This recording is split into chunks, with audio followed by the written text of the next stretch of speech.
Welcome into the Husker247 Podcast. I'm Mike Schaefer. Today, joined by Brian Christopherson here. Last day of February.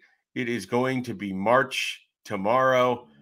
Brian, because I really like to prevent people from hearing about Nebraska for as long as possible.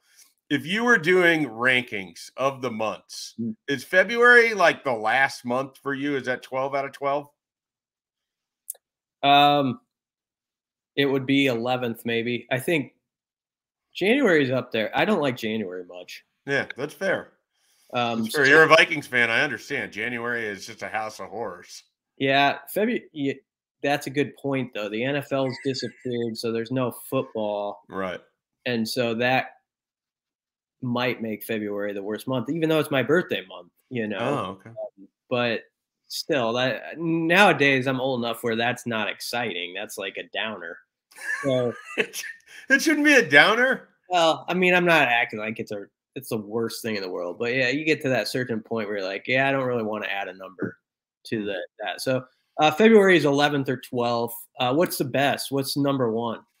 This has nothing to do with it being my birthday month because I really don't care about that. But I just think when you add up everything that happens in that month, I feel like October is my number one.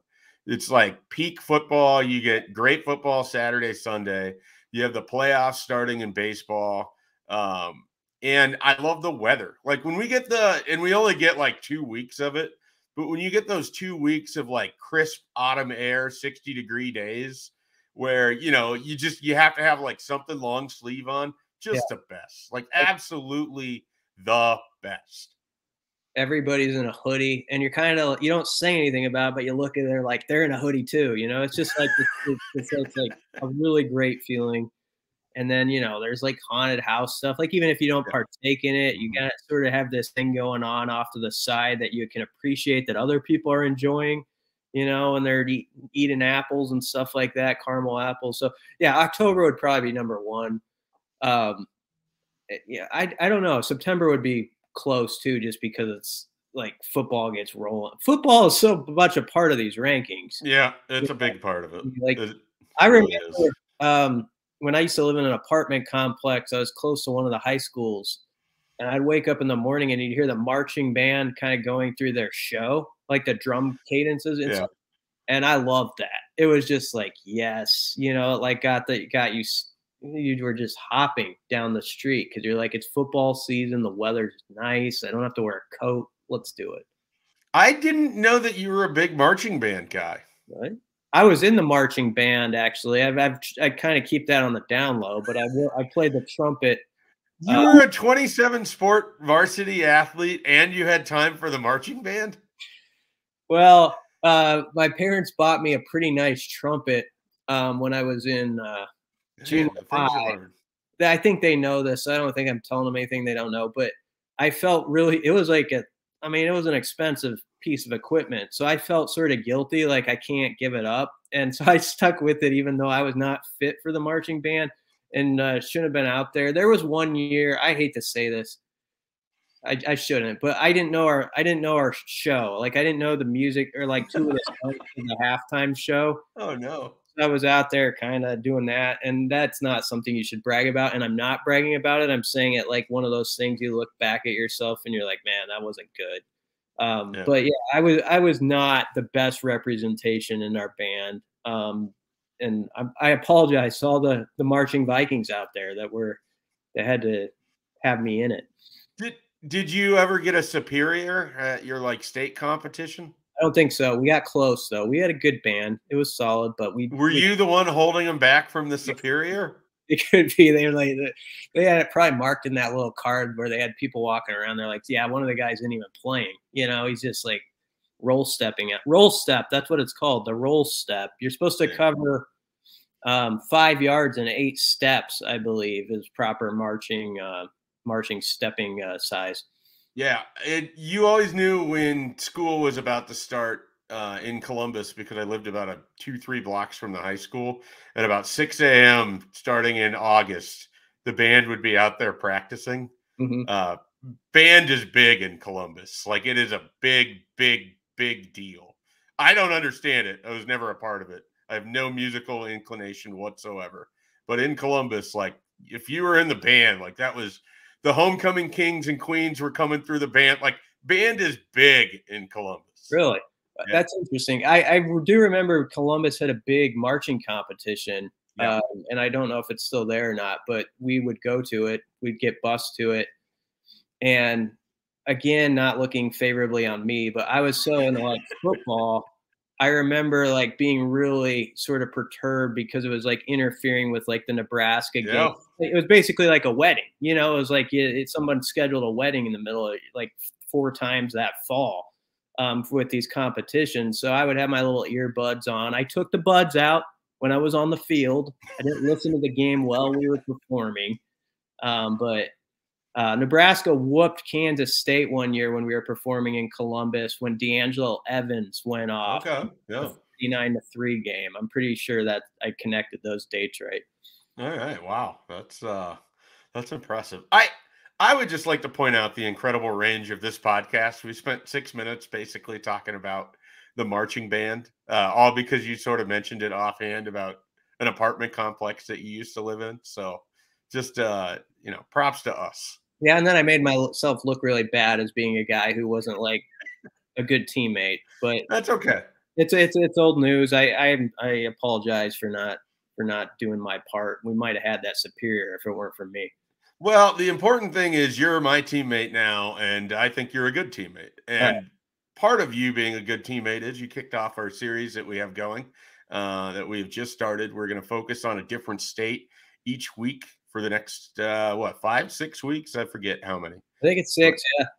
Yeah. So, and it started with the state of New Jersey, which is one of those states that recently it probably hasn't produced the same caliber of player that it did when you and I were growing up. But it's one of those states that you can't tell the story of Nebraska football without talking about a bunch of guys that came from New Jersey. I mean, you really can't. And it goes all the way back to the 70s. You've got a Heisman winner that came out of there. I mean, Nebraska's had top draft picks that came out of there. The Peter brothers have come out of there. You talked with Baron Miles. That'll be a story later this week. I mean, New Jersey is really important to Nebraska football. And not this podcast, but later this week, Brian Doan will be on talking about what the state of New Jersey meant for Nebraska football. And as a guy who grew up in New Jersey, you can talk about how, Nebraska meant he watched a lot of Nebraska games on television because they were nationally televised. Like people in New Jersey knew of that program quite well in the 70s and 80s because it was a televised program for them. And that really played a big part, I think, in getting a lot of those players from the Garden State. Yeah, it did. And the fun part about this series is it's not just like, because this does happen in these parts, and I'm not blaming anybody. I partake in it, but we love history. We like to go back and, look at this. And so, yes, that is a piece of what this series is about, but we've also picked out states where it's very clear that Rule's staff has some ins there, and it's probably going to be recruited at maybe a different level than we've seen it recently. Every staff's got their spots where they're strong in, but Rule's staff and the time they spent just at Temple alone and you have to own to some degree spaces in New Jersey and Philadelphia to succeed, when you're coaching out there. So they've got all these connections to coaches that are built up through that time. A lot of guys on this staff. I mean, Matt Rule grew up in New York City. EJ Barthel, who will be featured this week as a lead recruiter in New Jersey, he grew up in East Rutherford, and has coached in the Northeast basically most of his time there. So I think people will be interested in hearing like someone like EJ Barthel and different coaches talk through like how you work through this state, how each state maybe has its little quirks or their things you got to navigate. Because New Jersey's got a lot of talent, sort of in a condensed area, but there's a lot of traffic too, as EJ Barthel was saying, and people read. So you got to be able to, you can't just like pop down in a spaceship suddenly and think like I can recruit New Jersey. Like you've got to have like a plan at the beginning of the morning. Like this is precisely what I'm doing to get from this point to this point. Otherwise you're going to get lost out there. So that it's a good thing that they've got a staff that knows the roads in and out. And I think people will be interested in it. And yeah, the throwback stories will be fun too, because Nebraska does have amazing New Jersey throwback stories. Like Baron Miles, I won't give it all away, but he was 5'8", 140 as a senior in high school. 5'8", 140, and Frank Solich like, I like him. And they sent him a letter. And I mean, a guy like that, you think like he might have fallen through the cracks nowadays. And he ends up being one of the favorite Huskers, of that era, I would say. A lot had to happen for Baron Miles to get to Nebraska, and he got every ounce that he could out of his experience. I know from talking to him in the past, it's a really cool story as to how he got there, and it's really, really important to him that it all worked out. Yeah. And I didn't even know this, like kind of researching it. Rozier and Irving Fryer were not like, I mean, I'm not saying they didn't have some attention on him, but Irving Fryer never got the ball like at his high school. Yeah, reading that story you had on Monday, I mean, just kind of walking through that, and you think like, I don't always think of Irving Fryer when I think of Nebraska wide receivers because he had a more prolific NFL career. But yeah, you're absolutely right. You'd think that he would have been a more ballyhooed player in the state of New Jersey than he actually was. Yeah, and so that was interesting. Rozier was like a fullback who was not utilized as much as he probably should have been at his high school. So you could have, some people could have looked past him. He needed to go through the JUCO route. So I mean, Nebraska had to stay patient with him. But yeah, there's those stories of like some of the most unbelievable Huskers this program has had.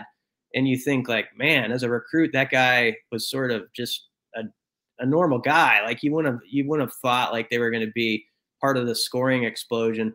They've only had like about 40 scholarship guys since 73, I think, from New Jersey. So what makes the state so interesting from the past perspective is like that 4 or 5 of them are among the like 10 or 12 greatest Huskers. Yeah. Like that's that, Rozier, Fryer, you could say maybe. Rich Glover, definitely. 100% Rich Glover. Jason Peter, definitely. Christian was a very good player. So it's Barron, I wouldn't say is maybe top 10, 12 Huskers of all time, but he's certainly one of the greatest special teams player to ever grace the doorsteps of Memorial Stadium. And some would argue Nebraska doesn't win the 94 national title without him. He was a lockdown corner in the Orange Bowl and also in a game against Kansas State where Nebraska was playing with their third string quarterback and couldn't do anything on offense. So, yeah, it's something how Jersey is sort of has this odd link to greatness to Husker football.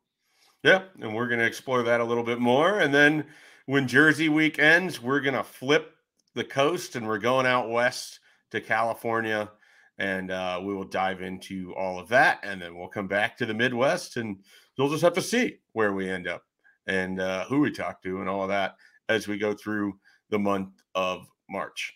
All right, bringing it a little bit more current. Saturday, Nebraska basketball had a huge game against Minnesota, and yet, Brian, it was upstaged, I think, a little bit, and not in a bad way, by the appearance of Dylan Raiola on what I guess would be called a bro weekend or a boys weekend, I guess, featuring his brother and his dad and his uncle. And they just happened to hang out in Lincoln, Nebraska, and just happened to be spending time around, coaches and Trev Alberts when it was a dead period. All of that, we'll see how that goes. But Dylan Raiola at least at Pinnacle Bank Arena, and it was just pandemonium. I know you were working afterwards. He was standing out on Canopy Street and just mobbed by people. And you have photos from people that were standing, like they're in the apartments up above, like taking photos of him down below, and you just see the mass of people. Dylan Raiola not even committed to Nebraska, and arguably for some, the most exciting thing going on about the program.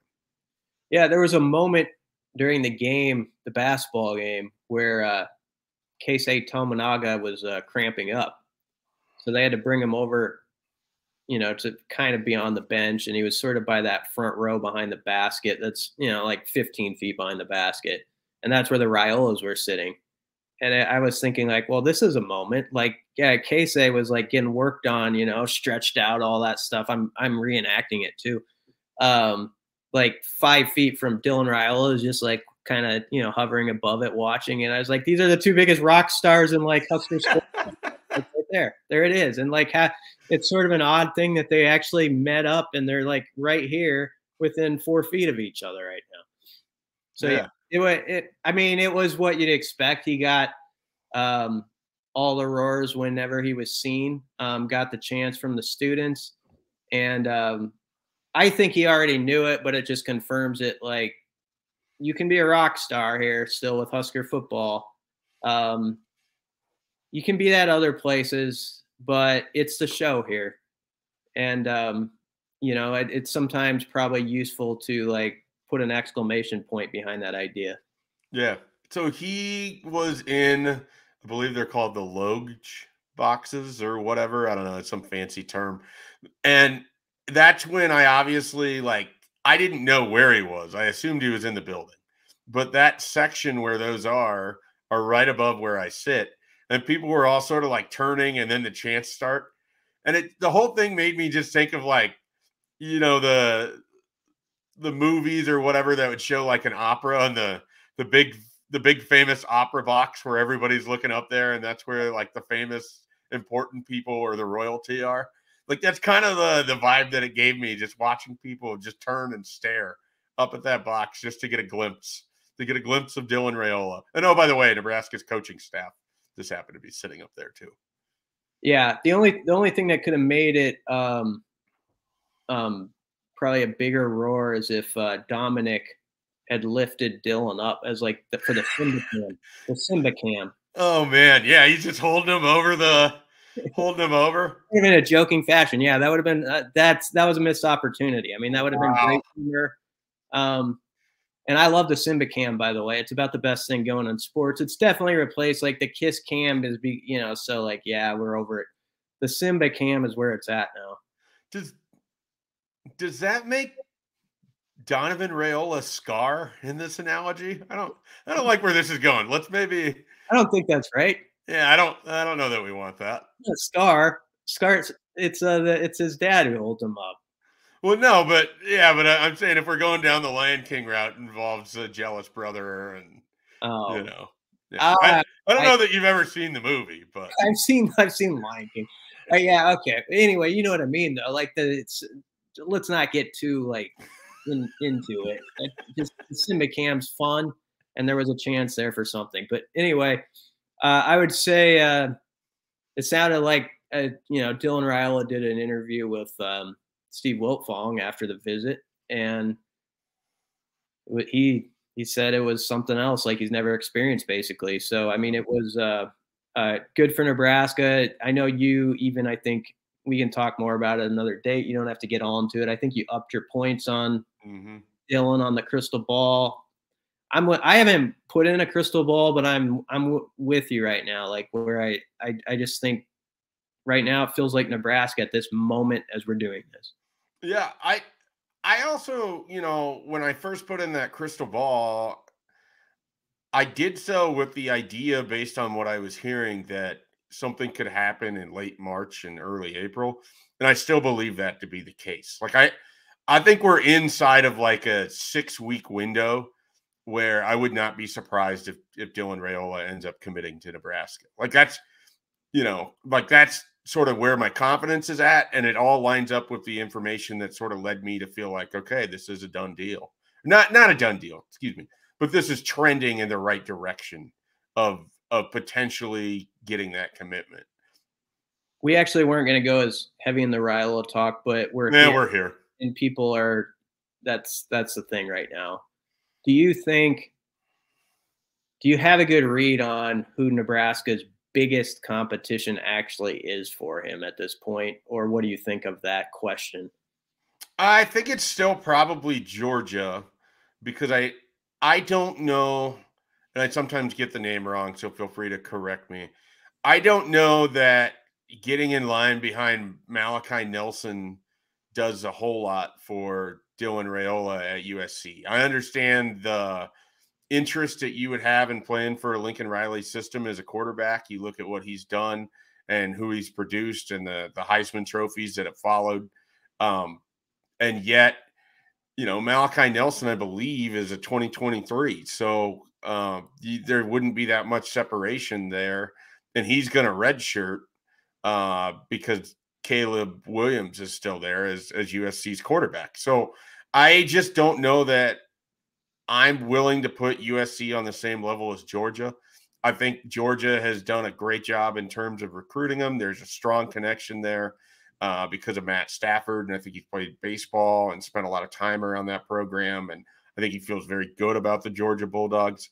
But I just think Matt Rule has done such a strong job in a short amount of time to sort of elevate Nebraska, and then moments like Saturday show why it's different. Not that there wouldn't be enthusiasm if he showed up, wherever Georgia plays basketball, but I just don't think that it's going to, and part of it is they just won the national championship. Like they're going to be fine if they don't get Dylan Raiola. So I just think that part of that just leads me to believe Nebraska's above. If I was going to rank it out, it'd be Nebraska, and then it would be Georgia, and then USC. I'm not even sure, Brian, that there's a fourth team at the moment. Like I don't know who that would be exactly if there is. So I just where things seem to be headed. I just have Nebraska kind of in that pole position, and I think it's going to take a lot for somebody to jump them right now at this point. Yeah, I was asked today by someone like, what's next in this story? And we're kind of in the holding pattern. I mean, yeah, like we really are. So I do feel like we're kind of like the helicopter circling now with the Raiola stuff where, I know I was on my answer when I was asked on the radio. It's just sort of because it feels like you don't know where to go with it for the next part of it. So, and that's okay. I think people just got to hang in there a little bit. Like I sometimes it feels like everybody wants something new on that every day. And, we're just heading into March. So a little patience. The visits are upcoming. He's supposed to come back to Nebraska the 24th, 25th. Going to be a big weekend. We'll keep highlighting on our site, obviously, who's going to actually be here. I like your approach on that. We've done our work in saying who we think's going to be here, but as you know, like it's all fluid with recruiting visits. But definitely Raiola is supposed to come back that weekend.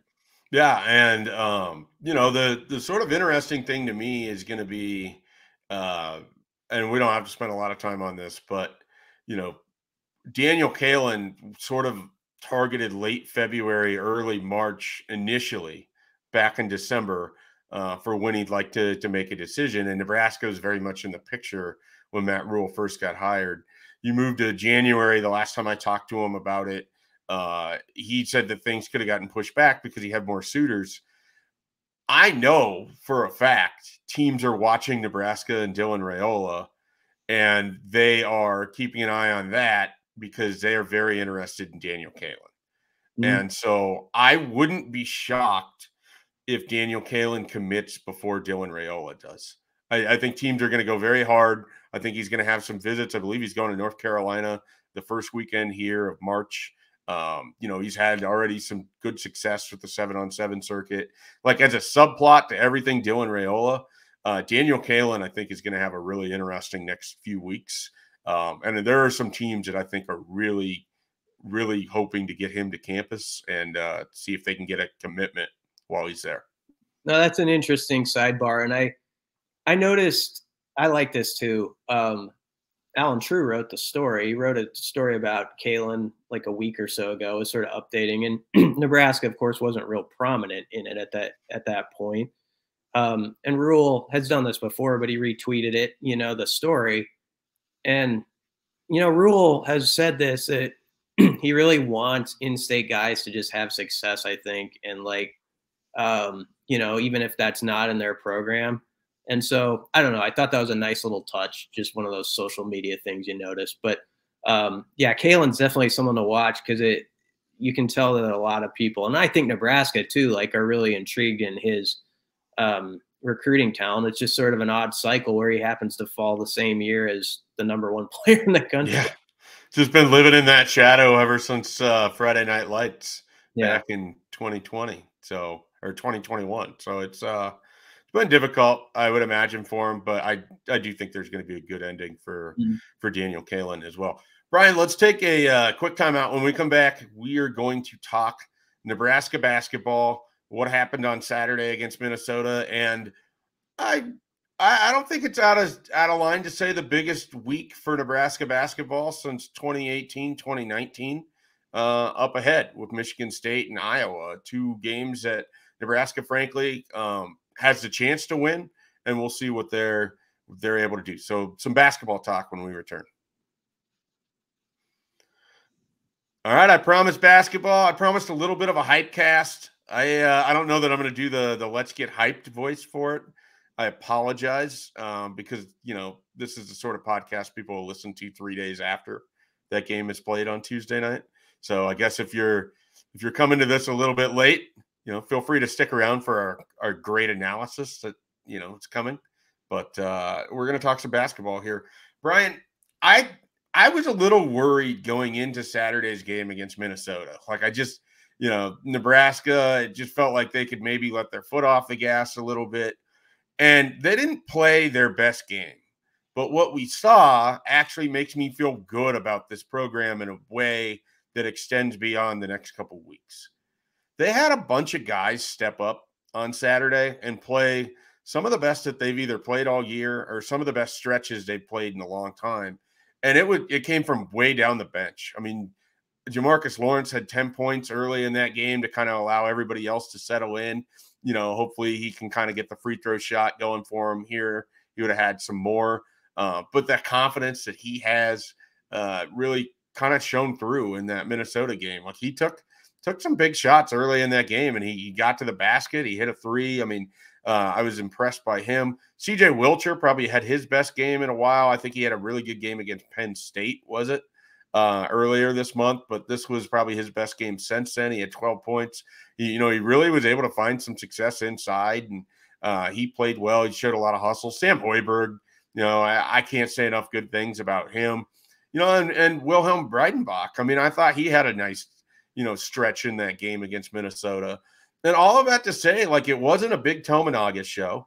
Derek Walker was fine, but he wasn't, we've seen him have better games.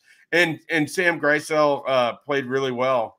But, it was good to see further down the bench some of these guys kind of have these moments, because Nebraska is going to need that depth in the future. And if they're going to do anything this week and potentially in March, they're going to need that depth to help them out during stretches of games. Yeah, Minnesota had a good plan, actually. Derek Walker tore him up in Minneapolis. Had kind of a career day in that game. They won back whenever, January, and it's overtime. But I felt like they had a good idea how to defend him with their bigs, and they really had a concerted effort. Like, we're not going to let Tominaga get off here.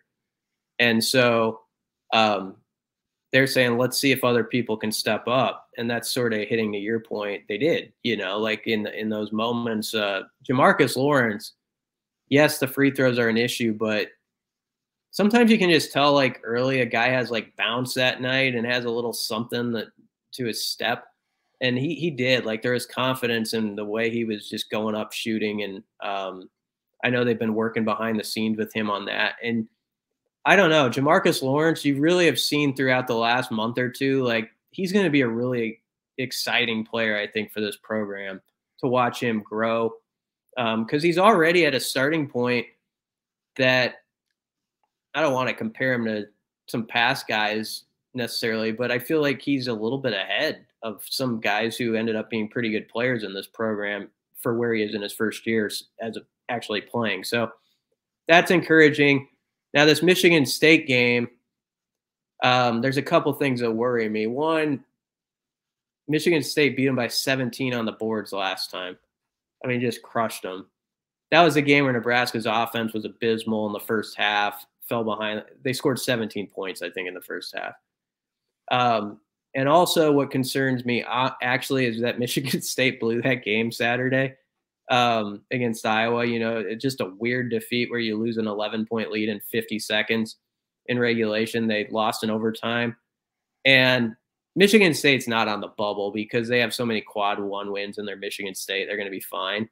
But you know that they're looking at this as like sort of a game, like, let's go cement ourselves, you know, let's like prove like, you know, we're in, let's put if there is any possible talk about, you know, do we have to show something or what's our resume? They put an end to that by going and winning on the road tonight. And so I expect they're going to be fully dialed in with Izzo after blowing that game Saturday. So Nebraska is going to get a top effort from them, no doubt. And everybody is going to have to maximize his niche, as we've seen from this team recently, for them to keep it going. Yeah. You know, that Michigan State game they played earlier this year, I want to say that was one of the January games after they got the win against Iowa. You know, it looked like it was an opportunity because Michigan State's sort of been uneven this year. Like, they haven't really been super consistent. I think that shows they're 9-8 in conference. I think they're like a 18-win team overall. They have some interesting results in there. And I understand where you're coming from with them sort of losing that game. Like, maybe they're going to double down or dial in a little bit more here in Lincoln. I also think, like, you think about it this way, that's going to sit with them for a little bit. Like, an 11-point over a minute, you blow it in Iowa, you have to get on a plane, fly back to East Lansing. A couple days later, you're flying out to Lincoln to play another game, kind of a quick turnaround. And maybe all of that kind of catches up a little bit. I mean, they shot, I don't have the stats right in front of me, but if I'm remembering the game correctly, they shot really well in the first half. Like, they kind of ran Nebraska out by doing the opposite of how they had played up until that point. You know, it was one of these circumstances. And I think the same thing happened against Michigan for Nebraska, where they just got shot out of the gym in the first quarter or first half and then didn't really have the ability to recover. Nebraska's been one of the better defensive teams in the country in the last month. Like, they have made scoring very difficult for their opponents. Some of that might just be catching Wisconsin, Minnesota, Penn State. You know, you're not facing the best offenses. But if Nebraska's defense plays well, I think they can really kind of put a lot of pressure on Michigan State, who's sort of an uneven team. If you get an off night with some of their guys, I would expect Nebraska to hang around. We know that crowd's going to be loud. We know that crowd is going to be in that game if they get an opportunity early on. And, you know, we've seen Tom Izzo and Michigan State lose to other teams here at Nebraska in the past. Like, I don't have this sort of feeling about Michigan State that, you know, you might have with a different opponent coming in, where if it was like an Indiana or something where it just sort of feels like it's just not going to go your way. I just kind of feel like this is a game Nebraska's going to hang in. And part of it is they just play so much better at home. Yeah. No, I think they're going to be in the game too. I mean, Nebraska's a tough team right now. Like, Minnesota is garbage. We all know that. But, I mean, Rutgers, Maryland are part of this winning streak, you know, wins over them. I mean, it's not chopped liver that Nebraska's beaten to win the last 4 games. So I think if you also look back at the first time Nebraska played Michigan State, even though it was a lopsided score and Nebraska had that 17-point first half, I think I said this on a previous podcast. I remember in the second half of that game thinking, man, if Nebraska had just not trickled it down their leg in the first half, they could be right with this team. It didn't feel like Michigan State had some amazing edge on Nebraska as I was sort of watching it, if the Huskers would have just hit some shots in the first half. So I do think this isn't your prototype Final Four type Michigan State team that scares the crap out of you. They're not. So there is an opportunity for sure. Nebraska's going to have to be a lot better on the glass, though. And they're going to have to, there's going to be those wild card guys. Like, every time it's kind of a joke, I always say like CJ Wilcher is the wild card, because it feels like he's that like extra guy who's hanging out over here. It's like if you can get like 10 to 12 from him, but he is like a guy like him having 12 would be huge. You know, if Jamarcus can give you 10 to 12, you know, it's going to have to be a balanced attack and see where it goes. Also, Michigan State, even though I think the psychology, the way they're built, like they're going to come out and play well. They actually played really well against Iowa, and it's sort of like in Major League Baseball where your pitcher throws a 3-hitter and gives up 1 run and you lose 1-0, and you're just kind of stewing about it, you know. So they wasted one of their good days where you're playing as you should. And Nebraska, on the other hand, got a win while not having their like best day, you know. And so maybe that's ahead. So there's that angle. Yeah, I think a big thing in this game, I mean, I was just looking over the box score the first time these teams met. I mean, Nebraska was 2 of 16 from 3. They've actually won some games down the stretch here in February where they haven't shot that well from outside. I mean, they beat Maryland. I think they had 4 total 3-pointers in that game. I don't feel like they had many against Minnesota on Saturday. So if they can get it going a little bit from the outside, I think, and you mentioned Wilcher, and I get it. I have as many reservations as anybody does. And early in the year when they had a deeper roster, I was dumbfounded by how much he was playing. But I just think it's because if he kind of catches fire, it gives you, you know, it's a lot easier to take away Tominaga when there's nobody else that's knocking down shots from the outside. If CJ Wilcher shows a little bit of shooting tonight against Michigan State, it's a lot harder to take away Tominaga because you can't just leave him wide open too. And so, you know, part of the thing that makes Nebraska dangerous is if they can get going from the outside, you have to defend that. And suddenly it opens up things for Derek Walker. Like they have weirdly one of the more complementary teams when they can just make those outside shots. It's just been such a struggle to have it consistent. And so that's going to be a big part of tonight. I mean, Michigan State hit 8 threes, Nebraska hit 2. I mean, I'm no math major, but that's 18 points. They lost, what did they lose by? Probably about 18. They lost by 18 points. All right. Look at that, 74-56. So I always feel like the great equalizer with the 3-pointer, Nebraska has to be able to hang with some of these teams. They just can't have that big of a disparity, especially when you aren't rebounding well. And what's the status on some of these guys? I mean, Casey kind of got banged up towards the end of the game. I think his ankle got stepped on there before he went and shot free throws. Blaze was in a boot. Both Sams took an absolute beating in that Minnesota game. Some of it by choice because they throw themselves all over the floor, but they got hit around a little bit too. I mean, where's Nebraska health-wise going into this, Brian? I think Blaze is a worry. Still that, you know, he had that setback against Maryland and it sounded like it was pretty bad last week. Like he wasn't, sorry, I have a little frog in the throat. Yeah, I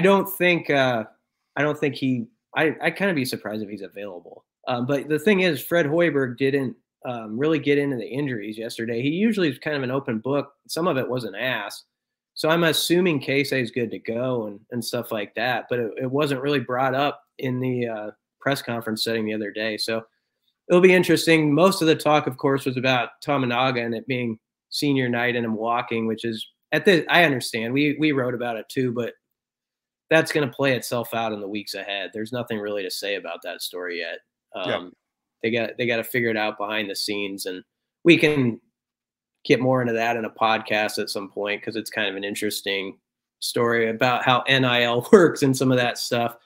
And the last thing I'd say, Schaefer, before we get going, this was supposed to be a 20-minute podcast, but we're really good at going long. I talk too much. No, I got going on marching bands, and then we got pretty deep in Raiola and all that stuff. The thing I learned this weekend is just don't weigh in on the net rankings for basketball. I had a little tweet, and I meant it more about Ohio State. I just have been humored. Like, they're the most humorous team in the net to me. Yeah. I get it. They play close games. They could beat you on a given day, but they're 12-17 and lost until Sunday and lost 15-16 or whatever. And they're ranked 70th or whatever. Like, they're a quad 2 team. And I just took a little shot kind of using Nebraska as an example. And of course, everybody's like, oh yeah, Nebraska, you know, they think I'm like standing on the table, as we like to say, for Nebraska. Table bounding. Yeah. And I really am not. I don't have a strong take on Nebraska's NAT ranking. I'm just saying you can look at some of these teams like Ohio State, and there's other examples like Pitt is ranked below like 4 or 5 ACC teams they've cleaned their clocks this year.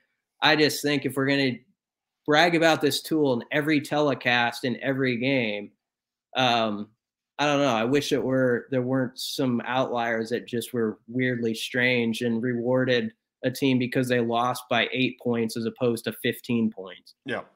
Yeah, I'm with you. You can drive a truck through the holes in the net metrics, in my opinion. But it's really hard, I think, right now too, with the parity that's in college basketball, and the Big Ten's a great example. You're going to have a lot of teams that are right around 11-9 and 10-10 in conference play, and I don't think there's a ton that separates them. I mean, for example, Hunter Dickinson makes that 3 against Wisconsin on Sunday. They would have been 16-13. Nebraska's 15-14. Is there a big difference between Nebraska and Michigan? The score when Nebraska played out at Michigan says yes, but I don't really feel like there is, because there wasn't a big difference between Wisconsin and Michigan, and Nebraska just beat Wisconsin. Like, I just think you don't have, outside of probably Purdue, I don't know that there's any team that's just that much better than anybody else in the conference. I really don't. And using these metrics to kind of determine it, it's difficult, especially when quality of loss is a barometer, I guess. Yeah, I get what they're trying to do. We don't have to get in a whole thing about it, but yeah, it's a weird. There's some weird metrics involved, but there's no perfect way to do it. And the bottom line is, hopefully the people that are making decisions, if Nebraska could win one of the two this week, especially, I really believe if they win one of the two, they deserve to be in the NIT. I mean, they've played probably more quad one team. They're 3-13 against quad one teams, but just the mere fact that they've played that many games, they actually have more quad one wins than, I forget what the number is, but like eight teams in the top 30, of the net ranking. So anyway, a win tonight would go a long ways. And, if you lose, you got to go play at Iowa Sunday, and that's a tough one. So Nebraska still could get the 10 seed also now. I mean, they're tied with Wisconsin and Penn State going into this weekend, hold some tiebreakers. So the possibility is there to avoid the bye. I don't know if that's good or bad, but that's where it is. So we might as well go get that now if you can. Yeah. Let me ask you a couple questions and we'll get out of here. Do you think, which of these scenarios do you think is most likely? 0-2, 1-1, 2-0. Put them in order from likeliest to least likely. I hate to say this. I think 0-2 is my top pick. Mm-hmm. And I hate it because I really like what this team's doing right now. I think tonight's a tough game. I would pick Michigan State, and then you're going on the road. So I'm just going by who I'd pick. Like, yeah. So I would say 0-2, 1-1, then 2-0. But if they go 1-1, that's what I say. Like, put them in the postseason. I mean, if look at what they've done recently. Also, I know maybe they're not supposed to factor this in, but if you wanted a team for your NIT tournament that actually filled the place and was just nuts about being there, you got one. So something to maybe think about in the side conversations of whoever makes those decisions. Can I tell you on that the least likely outcome to me is 1-1? Like, I feel like if they win tonight, they have a better chance of winning on Sunday. If they lose tonight, they have a much larger chance of losing on Sunday. It just feels like I feel like it's 0-2, 2-0, and then 1-1. Like, that's how I would probably rank it as well. So I'm gonna, we'll go ahead and we can give our predictions for this evening's game. I think they're gonna get another one. Like, I think they close it out at home this year with a win. Oh, you're saying a win? Okay. I think they're gonna get another win. I really don't like this Michigan State team that much. I really don't.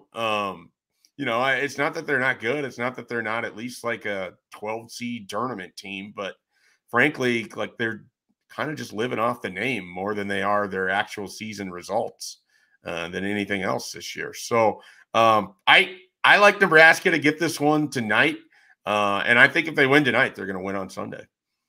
Michigan State is one of those teams where they could play a big dog and give them heck, like they could be in a game with them, but they could also play about anybody else and be in a game with them. So they're kind of but I mean, I think they're 7-9 against quad one. So they have big wins, but I know what you're saying. Like they definitely are.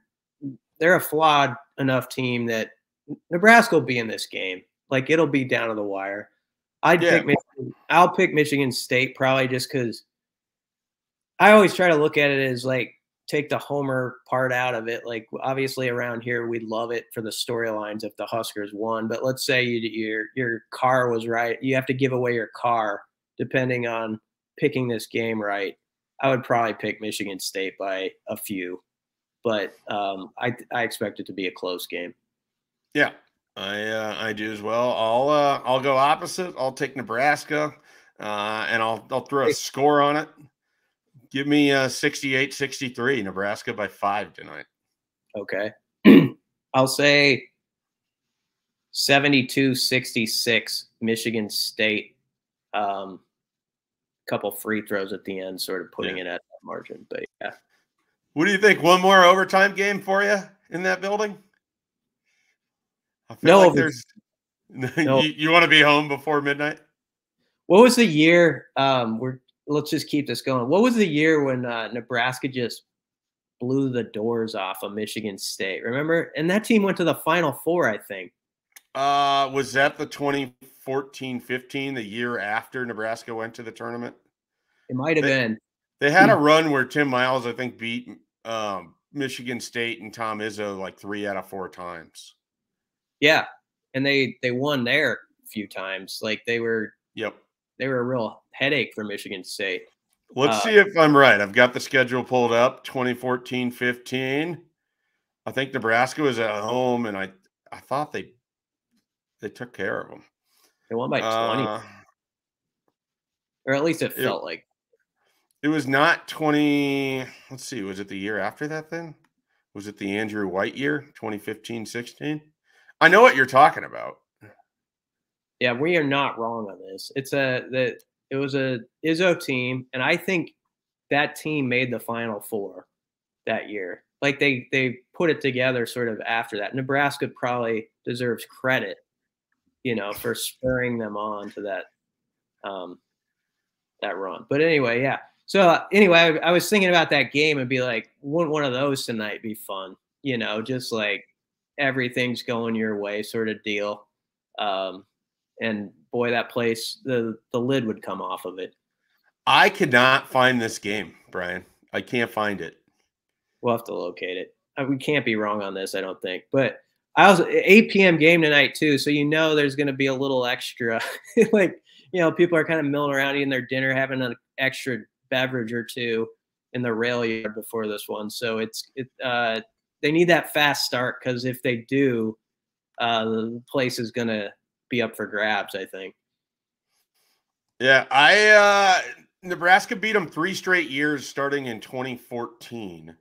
But their wins were by single digits each time. Maybe Michigan State came back and made it closer. I don't know. But anyway, I could just be completely wrong. We've never been wrong before, but this could be the first time. Yeah, well, if we had our stats department here and Michael Bruntz, he would have had that queued up for us, but unfortunately we don't. All right, well, we shot for a 20-minute podcast, and you're getting 50 minutes, so congratulations to you, the listener. Congratulations to us at Husker247. We provide great content. You can check it out at Husker247.com. We have that state series rolling along right now. There'll be stuff every day as it relates to Nebraska's efforts in New Jersey, both looking back and looking forward with this new staff. There is plenty of recruiting stuff up. We followed along. There's visitors coming in. The month of March is 1 day away. Visitors can start coming to campus. So you're going to start seeing more and more recruiting stuff going on there as well. Baseball went 3-0 over the weekend. If Brunch was here, we'd be talking about another metric in the RPI where they're, I think, top 10 now after starting the year 0-3-1, and now they're 3-3-1. So there's just a lot of stuff, and we have it all at Husker247. Check that out. For Brian Christopherson, I'm Mike Schaefer. We'll be back later this week with more podcast content.